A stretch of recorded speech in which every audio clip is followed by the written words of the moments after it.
Bonjour à tous. Aujourd'hui, découvrons comment accompagner à distance. Bienvenue dans ce tutoriel.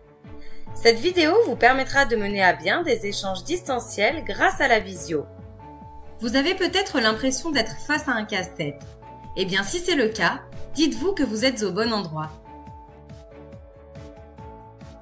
L'objectif de ce tutoriel est de vous permettre de conduire un accompagnement professionnel à distance en toute sérénité. Pour cela, il existe de nombreux outils de visio comme Hangouts, Zoom, Teams, Google Meet, Skype ou encore bien d'autres. La première étape est d'avoir un environnement de travail de qualité. Pour certains, le télétravail est peut-être une nouveauté et la visio est encore une marche supplémentaire. C'est pourquoi il est essentiel que vous vous aménagiez un espace dédié au travail. Nous savons que tout le monde n'a pas forcément un bureau à la maison, mais il est important de quitter et de se libérer de son environnement personnel. S'installer dans un contexte professionnel a toute son importance. L'essentiel est de pouvoir faire une distinction entre milieu professionnel et milieu personnel. De la même façon, la sollicitation de vos proches doit rester très marginale. Vous pouvez rapidement être perçu comme accessible. On a la sensation que l'on peut demander une information de 2 minutes. Mais votre interlocuteur ne doit pas vous sentir préoccupé par autre chose, ni absent. C'est pourquoi il est important de discuter avec vos proches et de leur expliquer votre indisponibilité lors de votre temps de travail. D'où l'importance de créer une vraie séparation, même symbolique, entre travail et maison afin d'être pleinement impliqué là où vous êtes.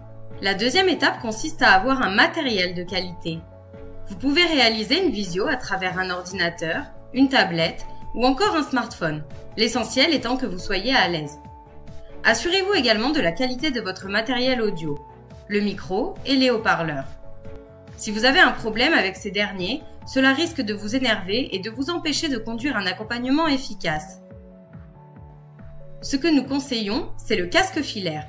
Parce qu'il est stable, il ne nécessite pas de batterie et il permet d'éviter les échos lors d'une conversation. Il préserve le son. Les écouteurs sans fil ne sont pas recommandés, car le son du micro est moins ciblé et peut intercepter les bruits de fond. Également parce qu'ils nécessitent d'avoir toujours de la batterie. Et pour finir, parce qu'ils peuvent entraîner des problèmes de connexion-déconnexion avec le Bluetooth. La visio est un exercice en elle-même. Ne vous faites pas parasiter par la technique. S'assurer de la performance de son matériel, c'est s'assurer de la performance de son accompagnement. Soyez également vigilant avec la batterie de votre ordinateur, tablette ou téléphone. Pour éviter le risque de coupure de batterie, nous vous conseillons de garder votre chargeur à portée de main. L'étape 3 consiste à faire attention à son image. C'est peut-être évident ou anecdotique, mais habillez-vous. On oublie ce fameux mythe de la visio en caleçon, ou encore celui de la visio en pyjama. Adoptez plutôt une attitude professionnelle, et cela passe aussi par votre présentation. De cette même façon, lorsque vous êtes en visio, essayez de rester bien attentif à votre interlocuteur. Vous avez un retour visuel de votre image. Essayez de ne pas vous y attarder. Rappelez-vous que dans votre bureau, vous n'avez pas un miroir en face de vous qui vous projette votre image. Donc restez concentré sur la personne à qui vous vous adressez. Cette fois-ci, c'est le mythe du bout de salade resté coincé dans les dents que l'on oublie, pour ne pas se focaliser sur soi. Pour finir, vous avez également la possibilité de réduire votre image pour ne pas être déstabilisé. Ensuite, il est primordial de faire attention à son cadrage. Évitez de ne montrer que votre front ou menton à votre interlocuteur, de trop vous éloigner ou encore de trop vous rapprocher, ce qui pourrait mettre mal à l'aise votre interlocuteur et engendrer une situation peu propice à la confiance mutuelle. Pensez ce que voit votre interlocuteur. Pour cela, nous vous recommandons de conserver une distance la plus équivalente possible à celle que vous avez au bureau. Le plan du face-à-face classique, c'est un plan de taille. C'est celui que nous préconisons pour adopter une posture professionnelle. Faites attention à votre arrière-plan, afin d'éviter que l'interlocuteur ou l'échange paraisse trop intrusif dans votre vie privée. Souvenez-vous qu'il doit voir en vous le professionnel. Ainsi, essayez d'adopter un arrière-plan le plus neutre possible pour mettre en valeur l'objectivité de l'échange. La quatrième étape concerne la communication. Pour certains de vos accompagnés, ce sera une initiation à la visio. N'hésitez donc pas à avoir des propos introductifs. Présentez le déroulé de l'accompagnement, la durée estimée de l'échange. Rassurez votre interlocuteur et mettez-le en confiance. Pour vous faciliter la tâche lors d'un collectif, il existe aussi quelques règles spécifiques. Vous pouvez commencer l'accompagnement par couper le micro des participants. Non pas pour leur couper la chic, mais simplement pour homogénéiser la communication, la rendre plus lisse et compréhensible. Évidemment, expliquez la démarche aux participants afin qu'ils comprennent que ceci est pour empêcher les nuisances sonores. Mais expliquez-leur également qu'ils peuvent à tout moment réactiver leur micro. Faites attention, bien souvent vous pouvez leur désactiver, mais ils sont les seuls à pouvoir les réactiver.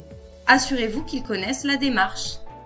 Il y a quelques principes de la visio à connaître. Évitez de se couper la parole. Avoir une analyse visuelle de la situation et utiliser le chat pour parler à l'écrit. Autant d'outils qui vous permettent d'éviter la cacophonie, qui elle peut devenir très énergivore. Pour éviter ce phénomène, voici quelques exemples de solutions possibles. Organiser des tours de parole. Permettre à votre interlocuteur de réactiver son micro lorsqu'il souhaite intervenir. Lever la main physiquement ou encore lever la main virtuellement. Mais n'oubliez pas, durant la visio, vous n'êtes pas obligé d'être à 100% dans l'échange. Vous utilisez l'outil pour accompagner et non pour communiquer. Donc la parole n'est pas votre seul outil. En effet, lorsque vous êtes en visio, la communication non verbale est un facteur essentiel à prendre en compte. C'est pourquoi les silences ont leur importance. Essayez donc d'oublier les automatismes que vous avez lorsque vous êtes au téléphone. Bien que la tentation de raccrocher soit grande au bout de quelques secondes de silence, empêchez-vous de mettre fin à la conversation de suite ou de vouloir à tout prix remplir ces silences. La perception des intentions est plus complexe. Être à l'écoute des messages subliminaux est une technique indispensable pour un accompagnement en visio. Restez focus sur les intentions de votre interlocuteur. Faites attention aux ressentis. Veillez à garder l'attention de votre interlocuteur. Pour cela, vous pouvez également écrire. Et c'est l'objectif du chat, que vous pouvez utiliser par exemple en cas de problème technique, micro ou haut-parleur de la part d'un des interlocuteurs. Mais que vous pouvez également utiliser pour envoyer ou partager des fichiers. La 5e étape concerne l'agilité. Effectivement, on ne rebondit pas toujours avec la même facilité en visio que lorsque nous sommes face à notre interlocuteur dans notre bureau. En présentiel, vous avez en effet tous vos outils sous la main, puisque vous êtes dans votre bureau. Transférez ce que vous faites habituellement en face à face pour vous en servir à travers la visio. Préparez votre déroulé pédagogique à la fois sur le fond et sur la forme. Pensez ce déroulé, les outils que vous auriez utilisés en face à face, les sites que vous auriez montrés, etc. Effectivement, cela va vous nécessiter une préparation plus importante. Adaptez donc votre pédagogie. Développez et préparez le contenu. Préparez en amont les outils nécessaires à l'accompagnement. Personnalisez-le en fonction des interlocuteurs. En quelque sorte, soyez adaptés et adaptables. La 6e étape concerne la pédagogie. Nous vous conseillons de ne pas vous laisser enfermer par la visio. Pour cela, vous avez la possibilité de jongler et assembler tous vos outils de travail pour organiser de différentes manières votre temps d'accompagnement. C'est pourquoi nous vous proposons par exemple de séparer votre visio en 3 temps. Une phase de présentation, une phase de production et enfin une phase d'échange. Cela pourrait se dérouler comme ceci. Commencez l'entretien par 30 minutes de présentation. Introduisez la visio. Puis proposez à la personne de la mettre en production 30 minutes. Cela va vous permettre de souffler et de revenir vitaminé et pleinement concentré avec votre interlocuteur. Vous allez pouvoir réaliser une autre tâche pendant ce temps. Cependant, expliquez bien à votre bénéficiaire qu'il peut à tout moment vous interpeller. En effet, vous coupez votre micro et votre caméra, mais vous restez connecté. Donc, vous le voyez et l'entendez toujours. À la fin de la phase 3, c'est-à-dire du temps de production, revenez avec votre bénéficiaire en visio. Assurez-vous de la réactivation de votre caméra et de votre micro.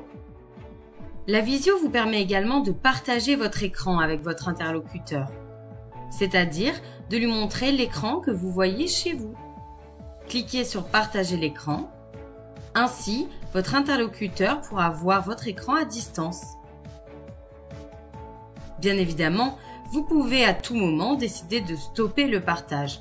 Cliquez à ce moment-là sur « Quitter le partage » et vous reviendrez à votre caméra et à vos visages.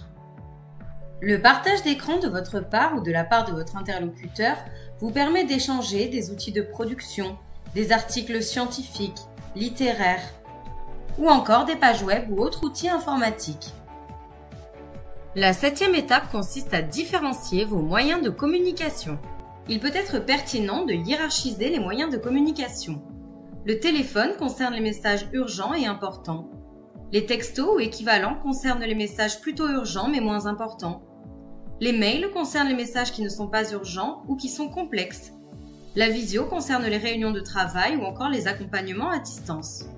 Le chat, lui, concerne les discussions asynchrones ou informelles. Pour finir, voici nos derniers conseils. Nous vous recommandons d'échanger un maximum avec vos collègues, au téléphone, par chat ou encore grâce à la visio.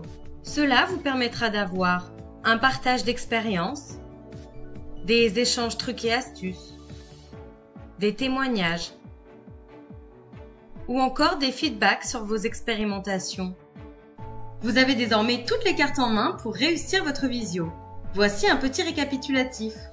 Premièrement, avoir un environnement de travail adapté. Deuxièmement, avoir un matériel adapté et de qualité.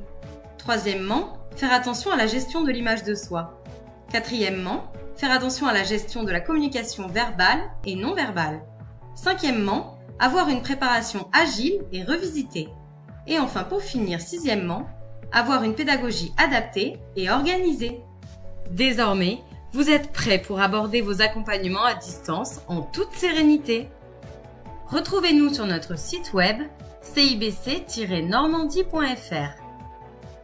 Vous pouvez également nous contacter par email à l'adresse contact@cibc-heure.fr, par téléphone au 02 32 33 92 90 ou encore nous retrouver sur les réseaux sociaux Twitter, Facebook et LinkedIn. À bientôt!